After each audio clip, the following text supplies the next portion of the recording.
Hi there, this is Coach Rich, Endurance Nation. I want to thank you for viewing this Ironman Chattanooga screencast, Ironman Chattanooga bike course screencast. Let's get started. First thing I'm going to do is I'm going to set the stage for how we want you to execute any Ironman bike course. Then I'm going to drill that down into danger areas of every Ironman bike course, and then drill that down to um, specifics of the Ironman Chattanooga bike course. So some keys I want to put inside your head. There's no such thing as a good bike followed by a poor run. Your validation of a good bike split, is your ability to run well off the bike. Okay. Second key, I want you to ride your should bike split vice your could split. Your could split is the split that you dream about. Is the split that you think you could ride when you think about the opportunity to apply your fitness to a 116 mile bike course, right? But the bike split that you should ride is the bike split which sets up the run. Okay, so executing a good Ironman bike, especially Ironman Chattanooga, isn't about riding your fastest bike split. It's about riding a bike split that sets up your run. And then finally, most people on an Ironman bike course don't know how to race. So proper execution on the bike is largely a matter of finding yourself doing the opposite of what everyone else is doing. Okay. Now once I've set the stage of what your objectives are on an Ironman bike course, let's next talk about how every Ironman bike sorts itself out. So this is how everyone else rides. Okay, everyone rides too hard in the first about 20 miles of every Ironman bike. As there's a couple reasons. One, it feels like you're riding easy. Your heart rate says that you're riding easy, but if we put a power meter on your bike, you are not riding easy. At the same time that you're riding harder than you should be, everyone else around you is also riding too hard. So you're getting lots of external feedback from folks around you that just what you should be doing is riding much, much faster than you've ever ridden on any training ride. Okay. Things settle down after about mile 20, but then from about 20 to 70, people are still riding too hard. They start to feel it at about mile 65 to 80.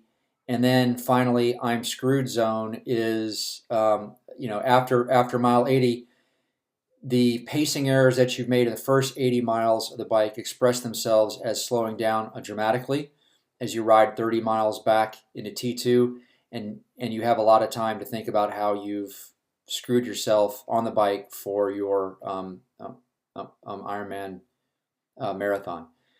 How I want you to ride is from miles up until mile 20, you are just riding along, i.e. bucket of chicken zone. Okay, I want you to imagine you've got a bucket of KFC duct taped to your air bars and a gallon of water, and you're going to ride that bike in a manner that lets you eat that entire bucket of chicken. Okay, you're basically warming up inside your first 20 miles. After that, you are riding with your ninja race execution hat on. You are riding the terrain that you see in front of you in a manner that sets up your run.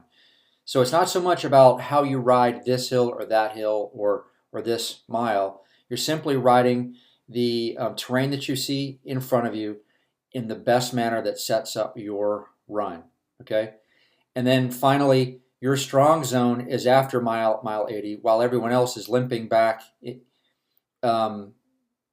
towards town. You're feeling good. You're feeling strong. You're maybe stepping up your effort a bit, and mentally you're in a much better place heading back into T2. Now, what's important about this is, as a guy who teaches Ironman athletes how to execute Ironman bike courses, I want to look at what is the terrain doing inside the first 20 miles. Is it a terrain on which it's easy to make pacing errors, and are those pacing errors um, especially costly. And then when athletes do have to pay after mile 80 for these pacing errors made in the first half of the bike, is it on terrain where they're paying those costs in hills, in headwinds, in heat? Okay, so having said that, let's now talk about how the Ironman Chattanooga bike course lays itself out in the first 20 miles and in the last 80 miles, which is really what it's all about. Okay, so let's go to where we go. Here we are. Okay, now the key feature of the Ironman Chattanooga bike course is that you are on a gradual uphill ride, but most especially after mile 18, it is all a false flat with gradually or generally uphill roller. So basically, what's happening is you're riding south down a valley, and the whole valley is going up, but you don't know that you're going up because the whole valley is going up. So you have a long false flat on which it's very easy to ride a little bit harder than you should, or a lot harder than you should, and to make that pacing mistake for 15 miles. Okay. In addition, by the time you come back around through this section on the second lap, note that you're still inside my zone, where you're probably not paying for it yet. Okay, so not only is it very likely that athletes go too hard in the first 30 miles, but on their second trip through this section, they're not feeling it yet, and they're likely to go too hard on their second trip through. Okay, so my execution for this Ironman Chattanooga bike course is you're going to ride very easy,